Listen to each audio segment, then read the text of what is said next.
telepon lah nomor agensi itu. Ternyata saya ke sana bukan nomor teleponnya. Saya ke tempat agensi saya, nggak taunya di sana dia bilang kamu tuh bukan anak buah saya, kenapa kamu minta tolong ke kita gitu. Terus dia bantuin dan beliau minta 750. Saya nggak perlu ke Wancai gitu kan. Tapi semalam saya pulang akhirnya berdebat sama majikan karena ya itu, kenapa kamu kok nggak tanya dulu? Saya udah tanya sama kamu, katanya kamu saya suruh nanya keluar dan saya ada nomor telepon di situ, saya telepon. Saya sampai sekarang aja belum tahu siapa agensi saya aja, saya nggak tahu gitu loh. Kemarin sebenarnya mau pulang, udah ini, tapi terus akhirnya lah masih kurang setahun lagi saya terusin gitu loh Mas. Dan yang jadi pertanyaan, kok ada yang bilang itu karena mepet visaku tanggal 20 ini habis. Saya sekarang ngurus tuh masih bisa apa enggak gitu. Terima kasih. Oke, saya perjelas dulu ya. Ini ceritanya sampean itu artinya visa sampean habis karena paspor nggak cukup umur. Paspornya nggak cukup. Iya, karena paspor nggak cukup kan?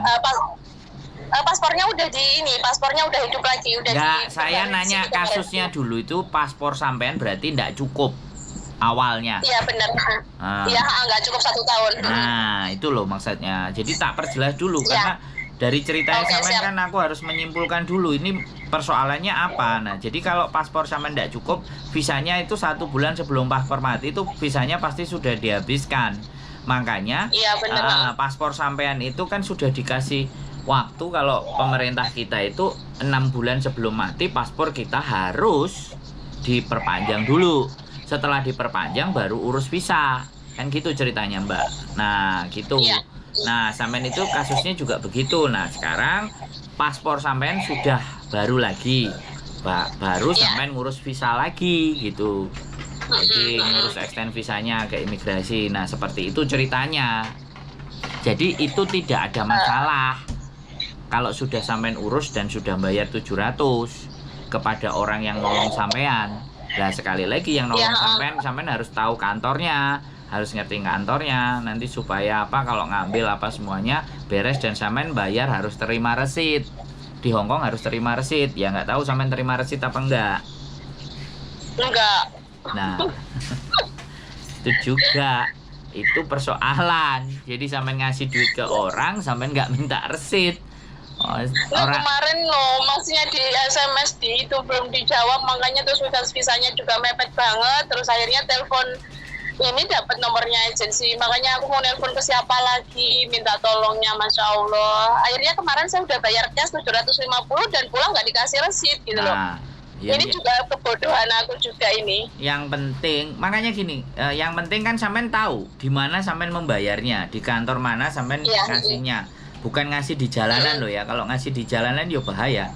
Kalau di kantor itu pasti ada CCTV, nanti bisa yel-yelan kalau masalah itu. It's okay, fine. Terus satu hal yang saya sampaikan lagi, di saat sampean panik, di saat sampean bingung, di saat sampean gupuh, itu tenang dulu. Ya, walaupun nelpon siapa-siapa nggak bisa, sampean tetap tenang dulu. Ambil nafas dulu. Ini yang sering terjadi buat teman-teman. Jadi mereka semuanya memutuskan segala sesuatu dan mereka tidak tahu.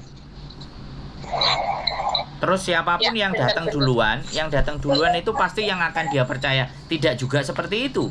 Orang yang datang membantu itu belum tentu baik di sini. Sekali lagi ingat-ingat. Walaupun saya nggak ngerti.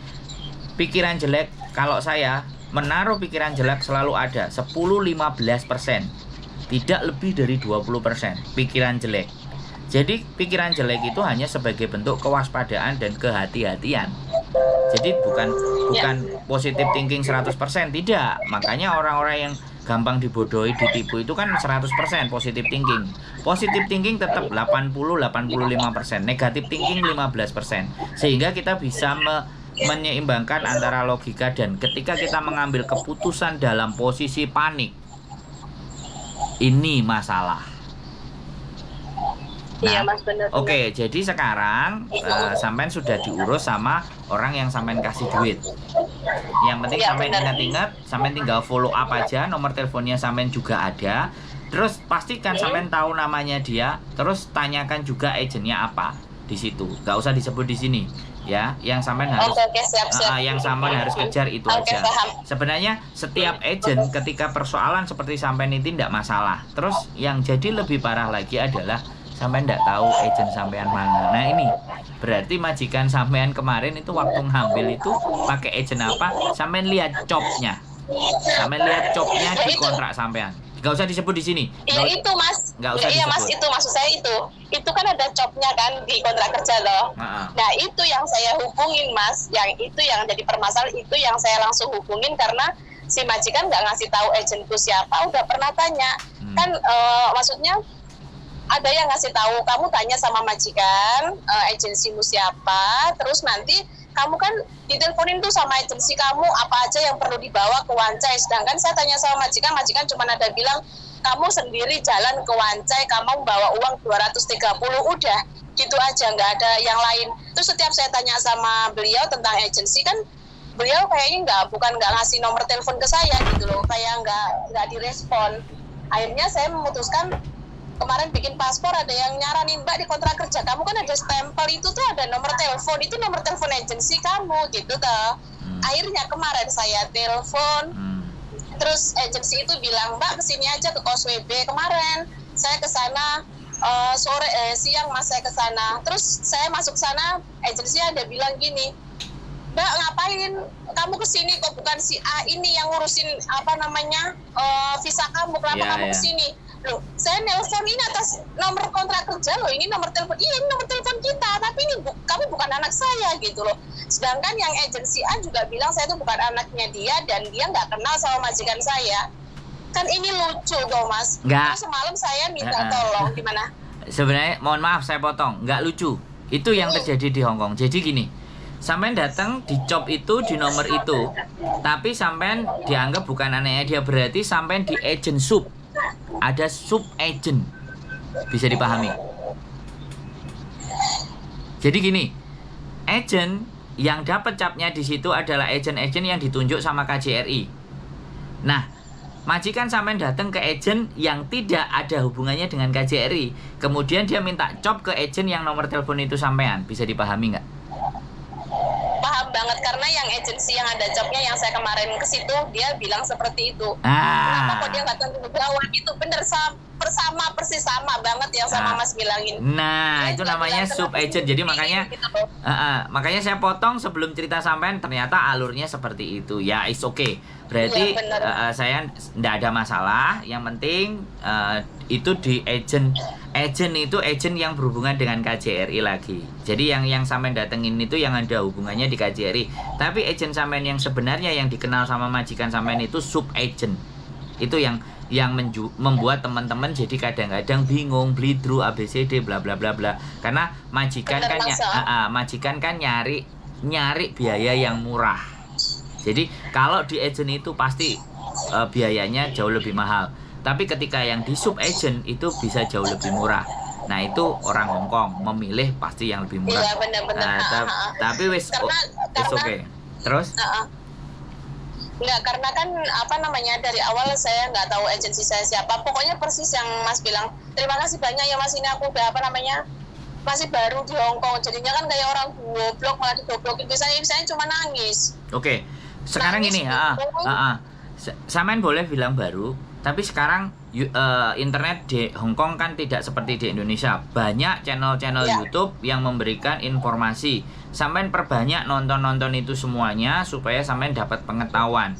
Jadi sebenarnya tidak ada orang goblok di dunia ini, sebenarnya tidak ada. Cuman karena ketidaktahuan dia dan dia belum tahu caranya cari tahu bagaimana. Ada channel YouTube saya Sandro Jabrik, ada channel YouTube saya istri saya Yulili, ada channel YouTube Miss Yuni TKW Hong Kong, curhatan TKW Hong Kong. Jadi itu sampean cek semuanya, sampean lihat supaya nanti ketika ada persoalan-persoalan di masa mendatang, yang pertama kalau sampean bisa handle sendiri, sampean handle sendiri. Kalau masih sampean terjadi kebingungan atau keruwetan, sampean boleh telepon ke nomor-nomor yang tertera di channel-channel YouTube tersebut. Karena itu terpercaya. Yang saya kasih rekomnya yang terpercaya. Jadi ada Sandro Jabrik, ada Yulili, ada Yuni curhatan TKW Hong Kong. Itu silahkan sampai ingat-ingat. Nanti sampai cek, sampai banyak-banyak nonton itu supaya banyak pengalaman. Jadi untuk next episodenya tidak bingung, tidak khawatir, tidak galau, dan ngerti apa yang harus dilakukan. Karena belum tentu temen itu menginformasikan sesuatu yang tepat. 5 teman, 10 teman, informasinya bisa beda-beda. Dan ketika informasinya beda-beda, jangan bingung. Tapi sampean cari ciri kesamaannya dari informasi tersebut. Bisa dipahami nggak? Paham. Jadi kalau informasi A, B, C, D, E, F, G itu pasti penyampaiannya kan beda-beda. Tapi sampean bisa berpikir, mana poin inti yang ada kesamaannya? Berarti itu yang bisa kita pakai. Bisa dipahami? Paham. Sudah cukup mengerti? Apalagi? Mengerti. Satu lagi. Boleh. Nah, dari 750 kan agensi minta. Ini karena saya di sini kemungkinan kan masih kontrak belum ada 1 tahun ya Mas visaku. Ini apakah kewajiban majikan juga? Karena kan kontrak kerja harusnya 2 tahun ya, maksudnya 2 tahun. Terus sekarang saya kan masih 10 bulan, tapi saya kan mau lanjut ke dia lagi. Itu ada kewajiban nggak sih majikan bantu kita bayar 230 itu Mas? Kalau sampean baca kontrak, kalau nggak salah di kontrak Fuyan, di kontrak nomor 8 kalau nggak 9 Fuyan, visa itu tanggungan dari majikan. Kasih aku semua. Nah, jadi di situ ada. Jadi nomor 8 ya, di kontrak sampean baca, the employer shall responsibility the following fees and expenses for the departure, departure from place origin and entry into Hong Kong. Medical, authentic fees, relevant consulate, visa fee, insurance. Jadi ada itu di nomor 8.3 sampean cek itu employer majikan bukan sampean. Majikan. Ya, tunjukin aja peraturan itu. Jadi majikan yang bayar, oke? Ya, tapi majikan semalam kan cuma ngasih uang 230, oke lah nggak masalah. Jadi yang 500 saya nggak apa-apa, aku bilang gitu kan. Jangan sampean tunjukkan itu.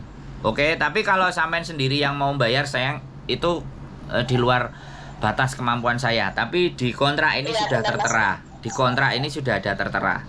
Terserah karena yang tahu majikan sampean dia udah memutuskan kenapa kamu kok kesini ke agensi sini. Sedangkan ini bukan agensi kamu, ini siapa? Jadi pertanyaan semalam. Iya, saya udah bayar 750. Ya udah, saya tahunya kan kalau di Wancai 230, ya udah monggo sampai bayar segitu, saya yang bayar segini. Karena daripada berdebat, namanya orang sini ya susah. Aduh, susah banget, aku udah ngalamin ini Mas. Ya Allah, terima kasih banyak ya Mas ya. Oke, siap. Udah paham semua. Oke. Saya udah gak takut lagi. Karena yang ketakutan saya kemarin, bisa nggak sih masuk sebelum, bisa aku cuma tinggal 2 minggu lagi, sedangkan kan undang-undangnya 1 bulan. Sebelum paspor habis kan kita harus sudah free semua, tapi ini kan aku belum gitu loh Mas. Tidak ada masalah selama majikan masih mau sama sampean dan masih ada kontrak sampean, nggak perlu khawatir. Ya, itu cuman hanya masalah siap. Itu hanya sampean itu hanya masalah memindahkan visa ke paspor baru. Jadi sampean extend itu karena paspor sampean tidak cukup umurnya dengan kontrak sampean. Jadi yang dilakukan adalah memperbarui paspor dulu, baru extend visanya. Itu sudah clear, sudah nggak ada masalah. Jadi nggak perlu ke Macau ya Mas, kayak yang udah lama-lama gitu ya. Kalau punya sampean itu nggak jutking karena paspor habis. Tapi kalau kalau paspor masih jalan, terus visanya itu nggak cukup 1 tahun, nah sampean itu jutking. Oh gitu tuh, paham banget. Nah, karena kebijakan Hong Kong setiap 1 tahun sampean harus keluar dari Hong Kong. Ini balik kebijakan di masa lalu. Dari dulu kayak gitu. Pokoknya 1 tahun visa dari dia datang sampai dia berangkat itu sampean harus jutking. Itu kalau paspornya cukup umurnya. Kalau paspornya nggak cukup, ya paspor diperpanjang dulu baru urus visa lagi untuk ditempel ke nomor paspor yang baru. Karena paspor lama sudah tidak berlaku. Karena kontrak itu pasti akan menyesuaikan ke paspor sampean. Ke paspor. Oke. Itu aja. Oke. Ya, terima kasih. Oke. Ya, selamat pagi ya Mas, sehat-sehat selalu. Ngomong-ngomong ke Matersun. Ya, assalamualaikum. Waalaikumsalam warahmatullahi wabarakatuh. Oke teman-teman semuanya, ya nggak apa-apa. Yo jenenge bingung, panik, galau itu biasanya memutuskan sesuatu. Makanya kalau panik, bingung, galau itu sebenarnya jangan malah diuber. Saya ngerti ini waktunya ndang mepet ngene-ngene, aku ndang nemu solusi bla bla bla bla bla bla. Tapi dunia kan nggak seperti apa yang kita inginkan. Kadang orang-orang yang kita harapkan bisa membantu kita kan nggak bisa nelpon kayaknya misalnya saya atau bujuk saya di WA atau channel sebelah misalnya yang biasa bantu mungkin nggak bisa ngangkat. Tenang dulu, relax dulu, santai dulu, minum kopi dulu, setelah itu baru berpikir lagi. Jadi stop, sit, thinking, orienting, dan planning. Jadi kalau kita bingung, tersesat, atau pelajaran saya dulu waktu di hutan, di kebun, di mana kalau kita jalan-jalan atau mau kemana, kalau kita lagi panik, lagi bingung ataupun tersesat, kita duduk dulu.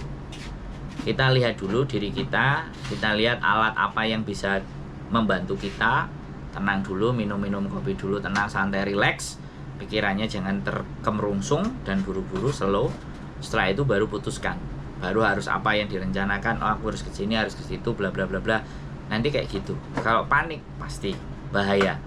Ya, tersesat, kita panik, lari aja, tahu-tahu depan jurang, masuklah jurang. Nah, itu dia. Ya, sekali lagi tetap semangat, jaga kesehatan hati dan pikiran. Keep stay tune my YouTube channel and see you next video. Bye bye. Wih, bojoku, bye bye. Hai, bye bye.